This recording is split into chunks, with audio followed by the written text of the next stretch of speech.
দর্শক আমন্ত্রণ ব্যবসা বাণিজ্য আর অর্থনীতির সবশেষ খবর দিয়ে নিউজ 24 এর নিয়মিত আয়োজন পূবালী ব্যাংক পিএলসি বিজনেস টাইমে আপনাদের সঙ্গে আমি জান্নাতুল কলি আছি। শিরোনাম দেখছিলেন, এবারে জানাবো বিস্তারিত। স্বাধীনতার 54 বছর পরও দালালের বৃত্তিবন্দী জনশক্তি রপ্তানি।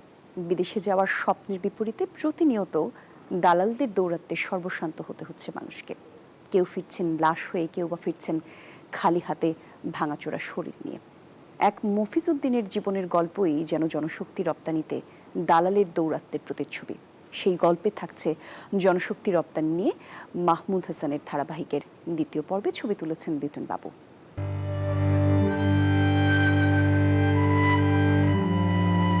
রাজধানীর ভাটারার কাঁঠালদিয়া এলাকার মফিজ উদ্দিন প্রবাস যুদ্ধে হেরে যাওয়া কিন্তু বেঁচে ফেরা এক মধ্যবয়সী মানুষ। দীর্ঘ 3 মাস 11 দিন খেয়ে না খেয়ে অমানবিক নির্যাতন সহ্য করেছেন মফিজ। দেশে ফেরার আগে জেলও খাটতে হয়েছে 9 দিন। এর আগে 2025 সালের শুরুতেই মাছের ফ্যাক্টরিতে চাকরি দেওয়ার কথা বলে সৌদি আরবে নিয়ে যাওয়া হয় মফিজকে, কিন্তু সেখানে গিয়ে মেলেনি কাজ। যাওয়ার পর বুঝতে পারেন পড়েছেন দালালদের খপ্পরে। দালালের মাধ্যমে ওই জায়গায় গেছি, তার নাম ছিল সাদেক, যে বিষাগুলা দিছে। তো ওই আবার আমাদের আরেক জায়গায় বিক্রি করছে, ওর নাম হয়েছে জালাল। রিয়াদে তামুর ভিতরে নিয়ে রাখিয়েছি। তখন মানে চোখের পানি আর ধরে রাখতে পারিনি, খাবার দিত না। ওই আমার চোখের সামনে বৈশা খাইছে, কিন্তু আমার খাবার দেয়নি। সে সময়ে বাংলাদেশে জন্ম নেয় মফিজের প্রথম সন্তান, কন্যা শিশু। কিন্তু ভাগ্যের নির্মম পরিহাসে মেয়ের চেহারা দেখার সৌভাগ্য হয়নি তার। প্রবাসে বসেই বাবা শুনেছেন সন্তানের মৃত্যুর সংবাদ, আর শেষমেশ দেশে ফিরেছেন বিশাল ঋণের বোঝা মাথায় নিয়ে। মেয়েটার কথা মনে হইলে খারাপ লাগে।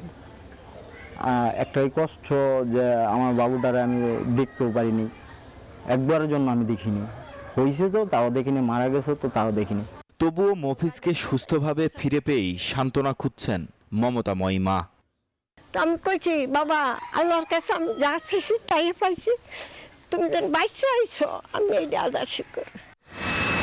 মফিজের মতো হাজারো মানুষ প্রতিনিয়ত প্রতারিত হচ্ছে দালালদের খপ্পরে পড়ে। জীবন বদলানোর স্বপ্নে বিদেশে গেলেও সর্বশান্ত হয়ে দেশে ফিরছেন খালি হাতে। জায়গা জমি বাড়ি ঘর সব বেচে না টাকা দেয় দালালের হাতে। দালাল লাস্টে এটা নিয়ে উদাও হয়ে যায়। আমার যে কাজ ওই কাজে আমাকে আপাতত ভিসা দিচ্ছে না, বলতেছে যে আমি তোমাদেরকে এইভাবে নিয়ে আমি ওইভাবে কাজ দিব। বলছিল ডাইরেক্ট কোম্পানি, যাই দেখি কোনো কোম্পানি কিছুই নাই ভাই আমার। খাত সংশ্লিষ্টরা বলছেন অপার সম্ভাবনার জনশক্তি রপ্তানি খাত আজও অবহেলিত। দালাল মুক্ত জনশক্তি রপ্তানি খাত গড়ে তুলতে পদক্ষেপ নেয়ার তাগিদ তাদের। মানুষ যাওয়ার জন্য পাগল হয়ে গেছে। এই জন্য ফর্মাল ওয়েতে যতক্ষণ পর্যন্ত স্কোপগুলো গভর্নমেন্ট বাড়াতে না পারবে কিংবা আমরা বাড়াতে না পারবো, মানুষগুলো প্রতারিত হবে। অভিবাসনের ক্ষেত্রে যেই মন্ত্রণালয় রয়েছে তাদের সক্ষমতা সম্পূর্ণ না যে আমি একেবারে মাঠ পর্যায়ে অর্থাৎ গ্রাম পর্যায়ে দালালকে নিয়ন্ত্রণের জায়গায় আনবো। সমন্বিত একটা ব্যবস্থা তৈরি করা। আরেকটা হচ্ছে যে যারা বিদেশে যান তাদের সচেতনতাটা বৃদ্ধি শুধু না, তাদেরকে কোন কোন আইনগুলো তাদের নিজেদেরকেও মেনে চলতে হবে সেই জায়গাটা কিছুটা নিশ্চিত করা। আনস্কিল ওয়ার্কারকে আমাকে ট্রেনিং করে তাদেরকে পাঠাবে। ট্রেনিং হচ্ছে ম্যানুয়াল ট্রেনিং না, ক্যাপাসিটি বিল্ডিং ট্রেনিং, যাতে সে যেখানে যাচ্ছে সচেতন হয়ে যেন সে যেন যায়, তাহলে তার ভালনারেবিলিটিটা কম হয়। জনশক্তি রপ্তানি যা হতে পারত সমৃদ্ধির মহাসড়ক, কিন্তু স্বাধীনতার এত বছরেও দালালদের দৌরাত্মে তার রূপ নিয়েছে অমানিসার অন্ধকারে। এখন বড় প্রশ্ন, দালাল মুক্ত দক্ষ জনশক্তি রপ্তানির পথে বাধা দূর করতে আসলে কবে গুরুত্ব দেবে সরকার, যার মাধ্যমে আমূল বদলে যেতে পারে দেশের অর্থনীতি। মাহমুদ হাসান, নিউজ 24, ঢাকা। রাজনৈতিক কারণে নিজেদের মধ্যে বাণিজ্য বাড়াতে ব্যর্থ হয়েছে দক্ষিণ এশিয়ার দেশগুলো, জানিয়েছেন বাণিজ্য সচিব মাহবুবুর রহমান।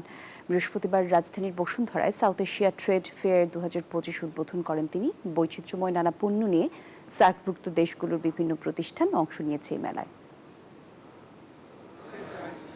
দীর্ঘদিন ধরে ভারসাম্যহীন অবস্থায় বাংলাদেশ ও পাকিস্তানের দ্বিপাক্ষিক বাণিজ্য সম্পর্ক। 1.5 দশক পর এই সম্পর্ক পুনরুজ্জীবিত হওয়ার সম্ভাবনা দেখা দিয়েছে। দক্ষিণ এশিয়ার ব্যবসা বাণিজ্য সম্প্রসারণ ও আঞ্চলিক পণ্য প্রদর্শনের লক্ষ্য নিয়ে রাজধানীর বসুন্ধরায় সাউথ এশিয়া ট্রেড ফেয়ার 2025। মেলায় অংশ নিচ্ছে দক্ষিণ এশিয়ার শতাধিক প্রতিষ্ঠান। এর মধ্যে পাকিস্তানের 77 প্রতিষ্ঠান তাদের পণ্য প্রদর্শন করছে।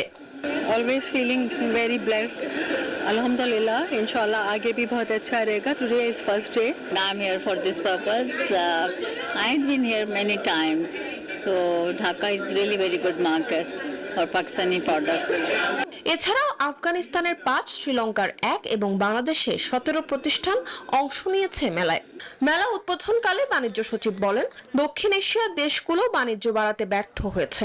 দেশগুলোর মধ্যে যে পরিমাণ বাণিজ্য হওয়ার কথা ছিল সেটা রাজনৈতিক কারণে হয়নি। তবে এখন সময় এসেছে বাণিজ্য বাড়ানোর। এটা আপনার এক ধরনের সোর্সিং ফেয়ার, কিন্তু এখন এখানে থেকে আমাদের পার্টনার কান্ট্রি রিজন অন্যান্য দেশ, আমাদের দেশ এটা দেখতে পাবে যে অন্য দেশ থেকে কি পণ্য আমরা যেগুলো অন্যান্য দেশ থেকে আমদানি করি কিন্তু আমাদের রিজিয়নেই এগুলো আছে সেগুলো আমরা জানতে পারবো। তৈরি পোশাক, জেমস ও জুয়েলারি, কসমেটিক্স, চামড়াজাত পণ্য, হোম অ্যাপ্লায়েন্স, কিচেনওয়্যার, প্রক্রিয়াজাত খাদ্য ও ইলেকট্রনিক্স সহ নানান পণ্য থাকছে মেলায়। $5 ট্রিলিয়ন আপনার ইকোনমি, এবং সেখানে আমরা আমাদের যে বিজনেস অনেক ছোট বিজনেস, তো এখানে এই সার্টটাকে আমি মনে করি যে আমাদের স্পিড আপ করা দরকার। অ্যাটলিস্ট ব্যবসা টু বিজনেস আমরা সেটা বাড়াতে পারি। মেলাটি যৌথভাবে আয়োজন করেছে SAARC chamber of commerce and industry এবং Bangladesh chambers of commerce and industry. 21 September পর্যন্ত চলবে এই আয়োজন।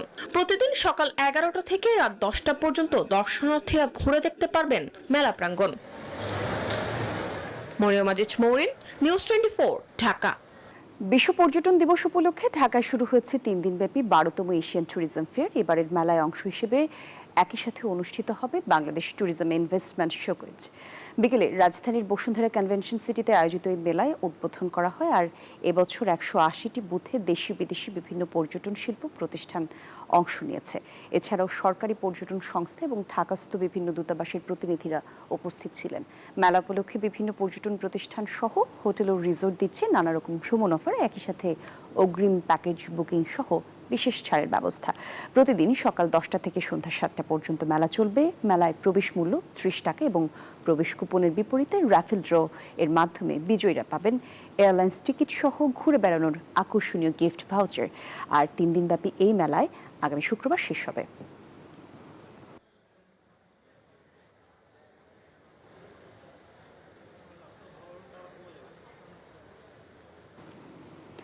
মূল্যসূচকের পতনে লেনদেন শেষ হয়েছে ঢাকা ও চট্টগ্রামের পুঁজিবাজারে। পাশাপাশি উভয় বাজারেই কমেছে টাকার অঙ্কে লেনদেনের পরিমাণ এবং অধিকাংশ কোম্পানির শেয়ার দর। বৃহস্পতিবার সপ্তাহের শেষ কার্যদিবসে ডিএসইতে সবকটি সূচকের মান কমেছে। আর প্রধান সূচক ডিএসইএক্স 42 পয়েন্ট কমে অবস্থান নেয় 5449 পয়েন্টে। সূচকের পাশাপাশি এদিন ডিএসইতে লেনদেন গত কার্যদিবসের চেয়ে 83 কোটি টাকা কমেছে। এছাড়াও হাতবদল হওয়া শেয়ার এবং মিউচুয়াল ফান্ড ইউনিটের মাধ্যমে দাম বেড়েছে 44টির, কমেছে 303টির এবং অপরিবর্তিত রয়েছে 50টি কোম্পানির শেয়ারের দাম। অন্যদিকে দেশের অপর পুঁজিবাজার সিএসইতে সার্বিক সূচক সিএএসপিআই 78 পয়েন্ট কমেছে। আর গত দিনের চেয়ে লেনদেন প্রায় 9.5 কোটি টাকা কমেছে।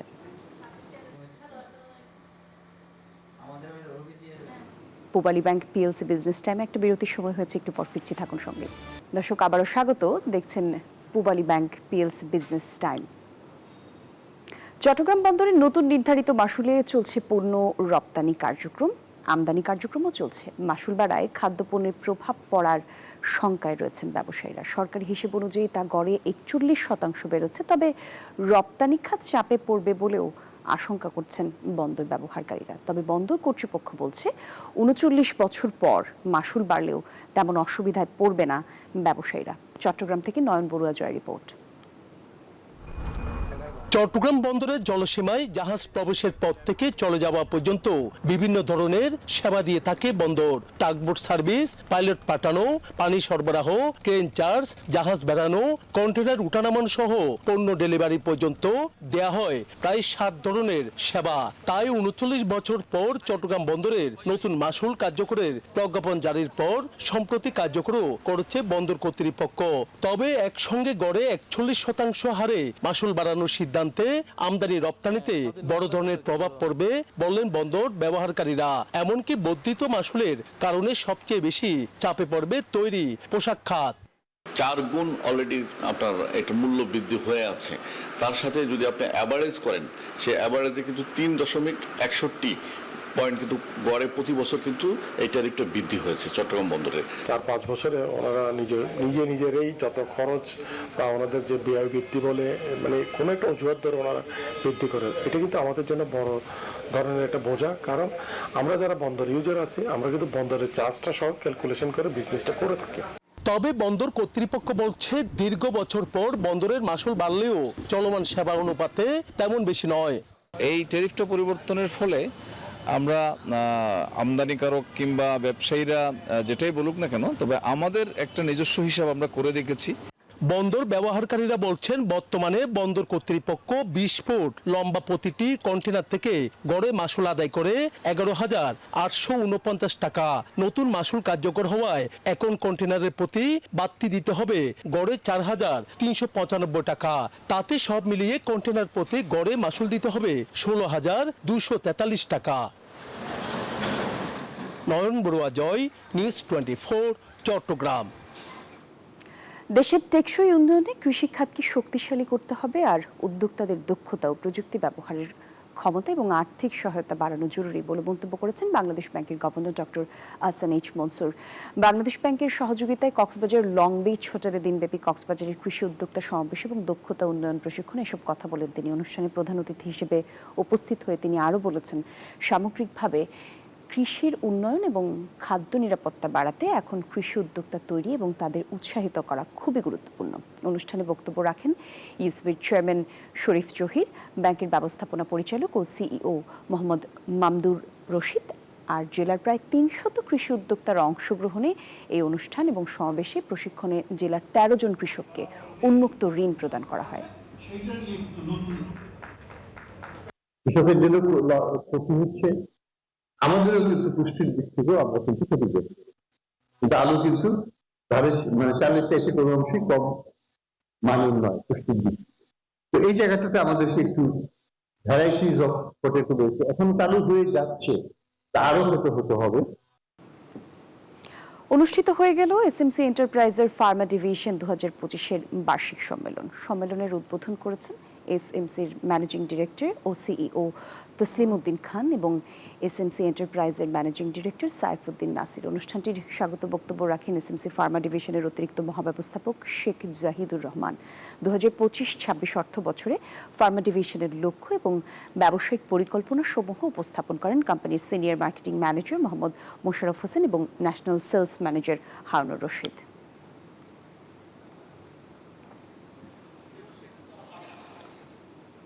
ভরা মৌসুমেও বরিশালে ইলিশের দাম আকাশ ছোঁয়া। বিক্রেতারা বলছেন পাইকারি মোকামে ইলিশের সরবরাহ বাড়েনি, ফলে পাইকারি বাজার থেকে খুচরা বাজার সব জায়গাতেই চড়া দামে বিক্রি হচ্ছে এই রূপালী ইলিশ। 1.5 কেজি ওজনের ইলিশ বিক্রি হচ্ছে 3,000 টাকায়। চড়া দামে হতাশ ক্রেতারা, আর এজন্য সিন্ডিকেটকে দোষছেন তারা। সরবরাহ কমায় দাম বেড়েছে দাবি বিক্রেতা এবং ব্যবসায়ীদের।